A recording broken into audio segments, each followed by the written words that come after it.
ఇప్పుడు ఎవిస్ హాస్పిటల్ని సంప్రదించండి. స్కానింగ్ కూడా ఫ్రీగా చేస్తున్నారు. Avis hospitals. Welcome to India's largest digital TV network Suman TV. నేను మీ విక్రమ్ దేశెట్టి. ప్రస్తుతం మనం గోదావరి పడవ ప్రయాణంలో ఉన్నాం. ఎందుకంటే ఈ లైఫ్ జాకెట్ చూస్తేనే మీకు అర్థమవుతుంటుంది.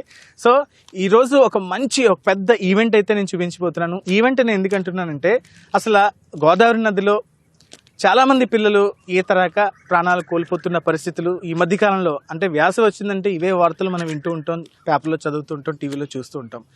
అసలు ఈత మీద అవగాహన ప్రజలకి కల్పించాలని ఒక దృక్పథంతో అసలు స్విమ్మర్స్ ఎవరున్నారని మేము అలా వెతికితే రాజమండ్రి నుంచి కొవ్వూరు బ్రిడ్జ్ దాటిన తర్వాత కొవ్వూరులోనే ఒక చిన్న బుల్లి ఆనిముత్య ఉన్నాడని తెలిసింది. తన కోసం కాస్త కష్టమైనా పట్టుకుని కొవ్వూరు వచ్చాము. మరి కొవ్వూరు గోదావరి నదిలో ఒక 14 ఏళ్ల పిల్లవాడు చేతులు కాళ్ళు రెండు కూడా కట్టేసి నదిలో పడేసిన వాళ్ళు ఆయన తండ్రి. ఇక్కడి నుంచి మళ్ళీ ఒడ్డున, అంటే దాదాపు 4 నుంచి 5 కిలోమీటర్లు ఆ పిల్లవాడు చేతులు కాళ్ళు కట్టేసినా సరే గోదావరిలో ఈదుకుంటూ ఆ ఒడ్డుకు చేరుకుంటాడు. ఇదే ఈరోజు మీకు సుమన్ టీవీ కెమెరా సాక్షిగా చూపించబోతోంది. హయగ్రీవ 14 ఏళ్ల 15 రోజుల కుర్రాడు నా పక్కనే ఉన్నాడు. హలో హయగ్రీవ. Hello sir. నీ గురించి ఎంతో మంది దగ్గరికి, అంటే ఏంటి ఒక మంచి స్విమ్మర్స్ ఎవరున్నారని వెతికితే అయ్యో చిన్నపిల్లాడైనా సరే చిచ్చర పిరిగండి, అన్నీ కట్టేసి గోదావరిలో పడేస్తే ఈదుకుంటూ వచ్చేస్తాడు అని అన్నారు. నిజంగా నేను చూస్తుంటే చేతులు చూసారు కదా, మొత్తం అంతా టై చేసి ఉన్నాయి. ఇటు అన్ని ముళ్ళన్నీ వేస్తున్నాయి. ఇటు కూడా కాళ్ళకి కూడా మొత్తం 2 కాళ్ళు కలిపి మొత్తం ముళ్ళు వేస్తారు. అంటే ఎలా విడిపించుకుందాం అన్నా ఆ కాళ్ళు చేతులు మాత్రం అటు బందీలుగానే ఉంటాయి, కానీ విడిపోని పరిస్థితి. ఏంటి, ఏ ఏజ్ నుంచి నువ్వు ఈ స్విమ్మింగ్ ప్రాక్టీస్ చేస్తున్నావు, ఏమంటావు? నేను 6 ఇయర్స్ నుంచి స్టార్ట్ చేశాను. తర్వాత నాకు 10 ఇయర్స్ వచ్చినప్పటికి మా ఫాదర్ నన్ను, ఇంత బాగా చేస్తున్నావు కదా, నువ్వు చేతులు కాళ్ళు కట్టేసినా చేయగలవా అని అన్నారు. చేయగలను అని అనుకున్నాను. అలా నెక్స్ట్ డే కట్టేశారు, చేతులు కాళ్ళు కట్టేసి అప్పుడు ట్రై చేశాను. తేలుతూ కొంచెంగా అలా కొడుతూ ఉన్నాను. అలా ప్రాక్టీస్ చేస్తూనే ఉన్నాను సార్. అంటే డాడీ కాబట్టి పర్లేదు అని ఆయన కాన్ఫిడెన్స్ వస్తుంది. మరి మదర్కి అలా ఉండదు కదా, ఇంట్లో ఉంటుంది ముద్దుగా నువ్వు చూసుకుంటున్న మమ్మీకి తెలిసే ఈ విషయాలని. నేను ఫస్ట్ తెలిసినప్పుడు మమ్మీ ఎలా ఫీల్ అయ్యారు? ఫస్ట్ తెలిసినప్పుడు మమ్మీ కూడా చాలా షాకింగ్గా ఫీల్ అయ్యారు, వద్దు అని అలా అన్నారు. ఇంకా తర్వాతకి ఒకసారి చూద్దాం, ట్రై చేస్తేనే ఏమైనా అవుతుంది అని డాడీ అలా మమ్మీని ఒప్పించి అప్పటికి చెప్పారు. ఇంకా అంటే గోదావరి అంటే దాదాపు 10 తాడి చెట్లు లోతు ఉంది. అంటే అంత డెప్త్గా ఉంటుంది. ఒక 20-30 అడుగులు, 40 అడుగులు, 60 అడుగులు కూడా ఇది ఈ ఏజ్లో ఉంటుంది. అంటే ఇంత ఎస్టిమేట్ చేయగలవా? ఇంత ప్రమాదం నీకు ఎప్పుడు కూడా అది ఆలోచన రాదా? నో సార్, నాకు అలా అనిపించలేదు. మనకి లోతుతో సంబంధం లేదు, మన స్టామినాతో మనం ఎలా చేస్తున్నాం అన్న దాంతోనే ఉంటుంది. అంటే నీ ఫ్రెండ్స్ కావచ్చు, లేకపోతే ఇంకా నీ మామయ్య కావచ్చు, అత్తలు కావచ్చు, వీళ్ళు నిన్ను అంటే ఫస్ట్ ఇలా చేస్తున్నానని తెలిస్తే వాళ్ళు ఏమన్నారు? వాళ్ళు నాకు తెలిసి అలా డేంజర్ అలాగే అన్నారు సార్. డేంజర్ ఎందుకు దింపకండి అని డిస్క్రైబ్ చేసినట్టు అన్నారు సార్. ఇంకా డాడీ సర్లే అలా దింపను అని అనేసారు. కానీ ఇక్కడ నార్మల్గా నాతో దింపారు. వాళ్ళకి తెలియదు కదా సార్. అప్పుడు డాడీ ఇక్కడ నన్ను దింపారు, నన్ను ప్రాక్టీస్ చేయించారు డైలీ. సో ఎన్ని ఇయర్స్ నుంచి ప్రాక్టీస్ చేస్తున్నా? 4 ఇయర్స్గా. ఇప్పుడు ఈ అటెంప్ట్ 4 ఇయర్స్గా ప్రాక్టీస్ చేస్తున్నాను సార్. సో 4 ఇయర్స్గా ప్రాక్టీస్ చేస్తున్నాడు. అంటే ఫాదరే కోచ్గా మారి ఆయన సారథ్యంలోనే తిన ఈ స్విమ్మింగ్ అయితే నేర్చుకున్నాడు. సో ఆ బిగ్ ఈవెంట్ అయితే జరగబోతుంది. చూద్దాం. ఇక్కడ నుంచి స్ట్రెచ్లో మేమైతే లైఫ్ జాకెట్స్ వేసుకున్నాం, అన్ని ప్రికాషన్స్ తీసుకున్నాం. ఇక్కడ కోచ్లు సిద్ధంగానే అంతా ఉన్నారు. కాబట్టి అసలు ఈ ఈవెంట్ ఎలా జరుగుతుంది అంటే, ఇక్కడ నుంచి కాళ్ళు చేతులు కట్టేసి గోదావరిలో పడిపోయిన అబ్బాయి ఈదుకుంటూ ఆ ఒడ్డుకి సుమారు 4 నుంచి 5 కిలోమీటర్ల ఎడ్జ్ వరకు మనం మధ్యలో చూసుకుంటూ ఉంటాం. అలా చూసుకుంటూ ఆ ఫినిషింగ్ లైన్కి వచ్చినప్పుడు వాళ్ళ ఫాదర్ని నేను మీకు పరిచయం చేస్తాను. హయగ్రీవ చూడొచ్చు, దాదాపు 3 కిలోమీటర్లు వచ్చేసిన పరిస్థితి గోదావరిలో. అంటే ఒక డాల్ఫిన్ తరహాలే తన స్విమ్ అయితే మనకు కనిపిస్తుంది. నిజంగా అంటే ఒక చిన్న కుర్రవాడు, ఎవరూ లేరిని ఒక అలాగా విశాలమైన ఈ గోదావరిలో కాళ్ళు చేతులు కట్టేసినా సరే ఎంతో టెక్నిక్ని యూజ్ చేస్తూ తన స్విమ్ చేస్తున్న పరిస్థితి. అంటే మేబీ డాల్ఫిన్ స్విమ్ అని అనుకుంటా నాకున్న పరిజ్ఞానం ప్రకారం చూస్తే. అంటే స్విమ్మింగ్కి అంటే ఫిజికల్ స్ట్రెంగ్త్ కన్నా సరే మెంటల్ స్ట్రెంగ్త్ చాలా ఇంపార్టెంట్ అని చెప్తున్న పరిస్థితి. అంటే ఆ కుర్రవాడు వయసుకి తన ఏదో అంటే అచీవ్ చేయగలనా లేదా అనేది అసలు పట్టించుకోకుండా స్వేచ్ఛగా తాను స్విమ్ చేస్తున్నాడు. అసలు ఈ స్విమ్ అయిపోయిన తర్వాత అంటే ఏం ఫోర్స్ చేసింది తనని ఈ తరహా ఈవెంట్ చేయడానికి, అంటే ఇంత సాహసం చేయడానికి కనుక్కునే ప్రయత్నం అయితే చేద్దాం. మనం చూడొచ్చు హయగ్రీవ ఏమీ లేదు, ప్రశాంతంగా తనకి తాను హ్యాపీగా స్విమ్ చేసుకుంటూ వెళ్తున్న పరిస్థితి. దాదాపు అంటే మూడు కిలోమీటర్లు దాటి వెళ్తుంది. అంటే మొత్తం మనం ఎడ్స్లో అంటే 4 to 5 కిలోమీటర్స్ ఉంటుంది కాబట్టి ఆ స్ట్రెచ్ దగ్గర హయగ్రీవ పొజిషన్ ఏంటి, అసలు ఎంతవరకు ఏంటి, ఎలా ఉన్నాడు అనేది అప్పుడే చూద్దాం. సో గామన్ బ్రిడ్జ్ నుంచి గోష్పాద కేంద్రం అంటే నియర్లీ 5 km ఉంటుంది. ఆ టర్న్ అంతా కూడాను హయగ్రీవ స్విమ్ చేసుకుంటూ వచ్చాడు. చక్కగా వాళ్ళ పేరెంట్స్ అందరూ కూడా అంటే తన ఎప్పుడు రోజు సాధన చేస్తుంటాడు, వాళ్ళ ఫ్రెండ్స్ కూడా అందరూ వచ్చి ఎంకరేజ్ చేస్తున్న పరిస్థితి చూస్తున్నాం. మొత్తం తాళ్ళు అంటే మనం స్టార్టింగ్ అప్పుడు చూసాం ఎంత టైట్గా కట్టారో, ఇప్పుడు చూస్తే కూడా మనకి అంతే గట్టిగా అలాగే ఉన్నాయి మొత్తం. హయగ్రీవ 5 kilometers ఎలా సాధ్యమైంది నీకు ఇది? 4 yearsగా నా ప్రాక్టీస్ వల్ల సార్. మా ఫాదర్ ఇచ్చిన ప్రాక్టీస్, అందరూ నన్ను చేసిన సపోర్ట్ వల్ల నేను దీన్ని చేయగలిగాను. అంటే జనరల్గా అంటే మొదట్లో కావచ్చు చాలా మందికి అంటే వాటర్ చూస్తేనే కొంతమంది కంగారు పడే పరిస్థితి ఉంటుంది. దట్టు ఇంత ఫ్లడ్ గోదావరి అంటే ఈ కొవ్వూరు ప్రాంతంలో ఉన్న గోదావరి మాత్రం కర్వ్ తీసుకుంటుంది కాబట్టి డెప్త్ చాలా ఉంటుంది. సడన్ గా ఒక్కసారిగా డెప్త్ ఉంటుంది పరిస్థితి. హయగ్రీవ అంటే స్టార్టింగ్ లో నీకు చిన్నదైనా భయం కూడా వేయలేదా? స్టార్టింగ్ లో బాగా భయం వేసేది సార్, తర్వాత అలా అలవాటైపోయి భయం పోయింది. అంటే ఎలా ఓవర్కమ్ అయ్యో, దీనికి ఎవరి సపోర్ట్ నీకు ఉందంటే? సపోర్ట్ అంటే మా డాడీ, మా మదర్, పైగా గోదావరిలో మా అంకుల్స్ అందరూ నన్ను సపోర్ట్ చేయడం వల్ల నేను దీన్ని చేయగలిగాను సార్. సో ఏం చెప్పదలుచుకున్నావు అంటే ఇంత సాహసం అంటే ఇంత ప్రాక్టీస్ చేస్తూ ఈ ఈవెంట్ చేసావు కదా హయగ్రీవ, ఏంటి నీ ఫర్దర్ గా ఫ్యూచర్ గోల్స్ ఏంటి ఏమంటావు? నేను నేవీలో జాయిన్ అవుదాం అనుకుంటున్నాను సార్. పాకిస్తాన్ వాళ్ళు ఎంతోమంది మన భారతీయులను చంపేశారు. దానివల్ల నేను నేవీలో జాయిన్ అవుతాను సార్. అంటే గోదావరినే కాదు సముద్రం అయినా ఇది నేను మన భారతదేశాన్ని కాపాడుతాను. మొన్నే పహల్గామ్ ఇన్సిడెంట్ తర్వాత నన్ను చాలా కలిసివేసిందని ధోరణిలో హయగ్రీవ అయితే చెప్తున్నారు.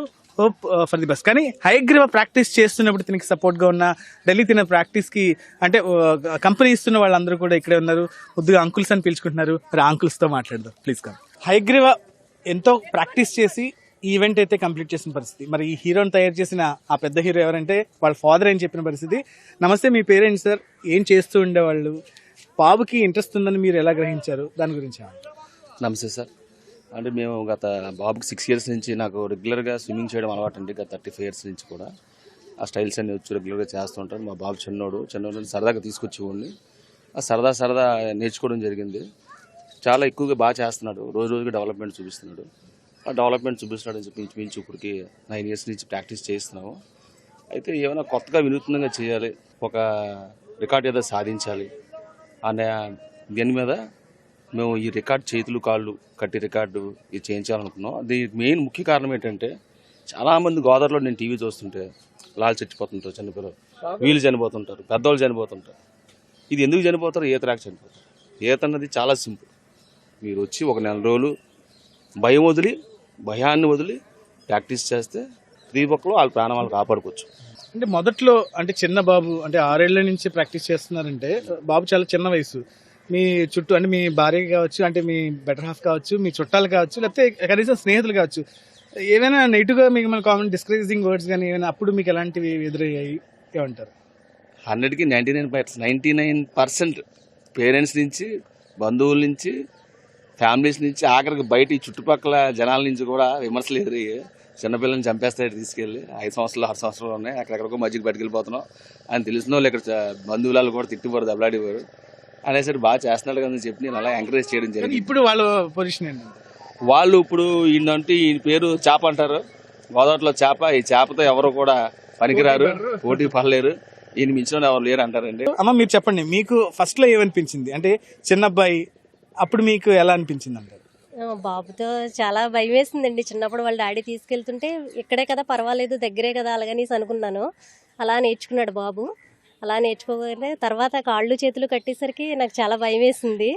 బాబోయ్ చేయలేడు అలాగనేసి అన్నాను. లేదు, ఏదో ఒకటి సాధించాలి కదా, వాడికంటూ ఏదో ఒకటి గోల్ ఉండాలి ప్రతి మనిషికి. అది వాళ్ళలో తీర్చుకోవాలనుకుంటున్నాను నేను. వాడు ఏదో ఒకటి సాధించాలన్న కోరిక. మీరు కూడా ఒక ఏదో సాధించాలని, లేకపోతే మీకు స్విమ్మింగ్ వచ్చమ్మా? నాకు రాదండి, నేను అసలు చేయలేను. మా పాప చేస్తుంది, మా పాప కూడా నేర్చుకుంది. మా పాపకు వచ్చు, వీళ్ళు ముగ్గురు చేస్తారు. నాకు రాదండి, నాకు చాలా భయం గోదావరి అంటే. నేను ఇక్కడ ముందునే తప్ప ఇంకెక్కడికి వెళ్ళను. స్నానానికి వచ్చిన మా వాడిని చూసినప్పుడల్లా చాలా భయం వేసింది. ఇంకా వాళ్ళ డాడీ ప్రోత్సాహంతో బాగా నేర్చుకున్నాడు. చాలా బాగా చేస్తాడు. తల్లిగా మీరు ఆ సపోర్ట్ చేశారు కాబట్టి ఈ రోజు హయగ్రీవ అంటే ఇలాంటివన్నీ చేయబోతున్నాడు, చేస్తున్నాడు కూడా ధైర్యంగా అనుకోవచ్చు. అంటే మీరు చెప్పండి అమ్మా, జనరల్ గా హయగ్రీవ అంటే అల్లరోడా, లేకపోతే బాగా తుంటరోడా, లేకపోతే చాలా కామ్ గా ఉంటాడా, ఏంటి తన వ్యక్తిగతంగా ఎలా ఉంటాడు? కామ్ గానే ఉంటాడండి, బాగానే ఉంటాడు. స్పోర్ట్స్ లో అందుకు బాగా పార్టిసిపేట్ చేస్తాడు, బాగుంటాడు, కామ్ గానే ఉంటాడు. అంటే తనకి స్పెసిఫిక్ గా డైట్ ఏమైనా మీరు ఇవ్వడం జరుగుతుందా? ఎందుకంటే ఇంత స్విమ్ చేయడం అంటే చాలా ఎనర్జీ కూడా కావాల్సిన పరిస్థితి, ఎదిగే వయసు. ఏమైనా మీరు అటువైపు ఏం తీసుకుంటూ ఉంటారు జాగ్రత్త? డైట్ అంటే మామూలేండి సార్, ఏమి మేము ఇస్తాము డైట్, బాగానే పర్వాలేదు. ఉదయాన్నే నట్స్ అవి, మిల్క్ నట్స్, వాడికి ప్రోటీన్ పరంగా ఇంటికి రాగానే వాళ్ళ డాడీ ఎప్పుడు వాడికి ప్రోటీన్స్ అవి అందాలి, డైట్ పరంగా వాడికి ఎప్పుడు లోటు రానివ్వరు అసలు, ప్రతి దాంట్లోని బాగా చూసుకుంటారు. వైకే శ్రీనివాస్ నా పేరు. గౌతమ్ గోదావరి పరిరక్షణ సమితి అని చెప్పి గోదావరిని పరిశుభ్రంగా ఉంచడం అనే దాని మీద మేము ఇక్కడ పనిచేస్తున్నాం. ఉభయ గోదావరి జిల్లాలు అంటే పాత ఉభయ గోదావరి జిల్లాలలో కొవ్వూరు అన్నదానికి గోదావరి వల్లే కొవ్వూరు పుట్టింది, కొవ్వూరు వల్లే గోదావరి పుట్టడం అన్నది ఒక పౌరాణికమైన నేపథ్యం ఉంది. అలాగే ఇప్పుడున్న పరిస్థితుల్లో చూస్తే కింద అఖండమైన డెల్టా ఉంది, కొన్ని లక్షల ఎకరాలు, కోట్లాది మంది గోదావరి మీద ఆధారపడి బతుకుతున్నారు. అందువల్ల గోదావరిని పరిశుభ్రంగా ఉంచడం ముఖ్య లక్ష్యంగా మేము పనిచేస్తున్నాం ఇక్కడ. అలాగే హైగ్రీవ విషయానికి వస్తే యాక్చువల్గా ఇంత గోదావరి ఉన్నా సరే ఈత అనే విషయానికి వచ్చేటప్పటికి ది బెస్ట్ ఎక్సర్సైజ్ అని అందరూ చెప్తారు. మేమందరం కూడా చిన్నప్పుడు ఇంట్లో కూడా చెప్పకుండా వచ్చి గోదావరిలో ఈత నేర్చుకున్న వాళ్ళమే. అయితే ఇప్పుడు టెక్నాలజీ పెరిగింది, అవేర్నెస్ పెరిగింది, ఇలాంటి తల్లిదండ్రులు కూడా వచ్చారు. కాబట్టి ఇలాంటి పిల్లలు, హైగ్రీవ లాంటి పిల్లలకి మంచి ప్రోత్సాహం కూడా లభిస్తుంది. ఈవేళ 140 కోట్ల మంది అంటే ప్రపంచంలో ఉన్న ప్రతి 6గులో ఒక భారతీయుడు ఉండగా మనకి ఒలింపిక్స్లో ఏ విధమైన స్వర్ణ పతాకం అన్నది 1, 2 కనపడుతున్నాయి. ప్రతి 6గులో ఒక భారతీయుడు ఉన్నాడు ఈవేళ జనాభా పరంగా చూస్తే. ఇలాంటి పిల్లల్ని తల్లిదండ్రులతో పాటు సమాజం కూడా ఎంకరేజ్ చేస్తే ఒలింపిక్స్లో గోల్డ్ మెడల్ తేవడం, ఇలా ఒలింపిక్స్లో మనం టాప్లో ఉండడం అనేది పెద్ద విషయం ఏమీ కాదు. ఆ విధమైన మద్దతు తల్లిదండ్రుల నుంచి ఉండాలా, ఆ స్పిరిట్ ఇవ్వాలా, అలాగే సమాజం కూడా ఇవ్వాలా. అట్ ద సేమ్ టైం ప్రభుత్వం కూడా ఆ సౌకర్యాలు ఇవన్నీ కూడా కల్పించాలి. ఇక్కడ కూడా స్విమ్మర్స్ని పెట్టాలి. ఇక్కడ మేము అడుగుతున్నాం, ఇక్కడ ఒక ట్రైనింగ్ క్యాంప్ లాగా సమ్మర్లో క్యాంప్ పెట్టమని చెప్పి చాలా సంవత్సరాల నుంచి అడుగుతున్నాం. అది ఇప్పుడే కొద్దిగా రిలీజ్ అవుతుంది సమాజం, ఎందుకంటే ఆకలి బాధ తీరింది, ఇప్పుడు కాస్త సౌకర్యాల గురించి దృష్టి పెడుతుంది. సో హయగ్రీవ్కి శుభాకాంక్షలు తెలియజేస్తున్నాను. మా పాప కూడా ఇప్పుడు 5th క్లాస్ చదువుతుంది. నాకు కూడా ఒక ఏంటంటే ప్రభుత్వం కూడా కొన్ని ఫెసిలిటీస్ ఇస్తుంది. మంచి నేషనల్ లెవెల్లో కానీ ఏదన్నా ఒక ఈవెంట్ సాధిస్తే వాళ్ళకి ప్రభుత్వ ఉద్యోగం ఈజీగా ఇస్తామని చెప్తుంది. కాబట్టి జనరల్గా ఏంటంటే మేము హైగ్రీవ్ విషయంలో సార్ వాళ్ళ ఫాదరు నేను మా పాపకు నేర్పుతున్నానండి. మా సార్ చాలా కష్టపడతారు. హైగ్రీవ్ విషయంలో కూడా మేము కూడా కోరుకునేది ఏంటంటే ఒలింపిక్స్ కంపల్సరీ సాధిస్తాడని మాకు నమ్మకం ఉంది. దాని గురించి ప్రభుత్వం కూడా తోడ్పాటు అందించి ఈ కురవాన్ని అభివృద్ధికి పెద్దలు అలాగే సమాజం కూడా తోడ్పాటు అందించగా కోరుచున్నాం. Thank you. నా పేరు ఫణి కుమార్ అండి. నేను ఇరిగేషన్ డిపార్ట్మెంట్లో అసిస్టెంట్ ఎగ్జిక్యూటివ్ ఇంజనీర్ చేస్తున్నాను.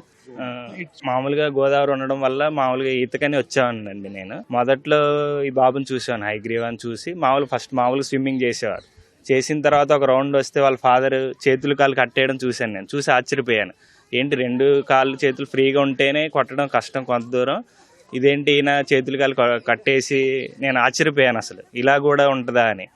తర్వాత అప్పటి నుంచి ఆయనతో నేను ఇంటరాక్ట్ అవ్వడం స్టార్ట్ చేశాను. ఏంటండి అసలు ఏంటి అంటే అప్పుడు ఆయన చెప్పారు, ఏదో ఒకటి డిఫరెంట్గా సాధించాలండి, మనం రెగ్యులర్గా చేసేది కాదు అనే దృక్పథం. అంటే నలుగురిలో లాగా కాకుండా డిఫరెంట్గా ఆలోచించాలి, సమాజానికి చాలా అవసరం అండి.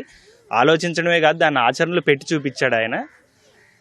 అది నాకు ఇన్స్పైర్ చేసి నేను కూడా మా బాబుని తీసుకురావడం, ఈయనే దగ్గరుండి 5 ఏళ్ళు అయినా కూడా ఆ బాబుకి ఈత నేర్పించడం, ఇలాంటివి సమాజానికి తెలిస్తే ఆ వ్యక్తుల గుర్తింపు ఉంటే ఇంకొంతమంది దాన్ని ఇన్స్పైర్ అయ్యి ముందుకు రావడానికి చాలా ఉపయోగం ఉంటుందని. ఇలాంటి ముందుకు రావడం కోసం ముఖ్యంగా మీడియా అండి, యూట్యూబ్, అది ఎలక్ట్రానిక్ మీడియా కానీ ప్రింట్ మీడియా కానీ సుమన్ టీవీ లాంటి మీడియా ఉండి ఇట్లా లోకల్ టాలెంట్ని ముందుకు తీసుకురావడం కోసం వాళ్ళ శ్రమ కోర్చి ప్రతిఫలం లేకుండా ఇలా వచ్చి చూపించి నలుగురికి తెలిసేలాగా చేయడం వల్ల ఎంతోమంది ఇన్స్పైర్ అయ్యి మన సమాజంలో ఇలాంటి అంటే ఇదైనా ఏ ఈవెంట్ కావాలన్నా ఆ ప్రాక్టీస్, ఆ గుర్తింపు ఉంటే వాళ్ళు మరింత ఇన్స్పైర్ అయ్యి చేయడానికి అవకాశం ఉంటుంది.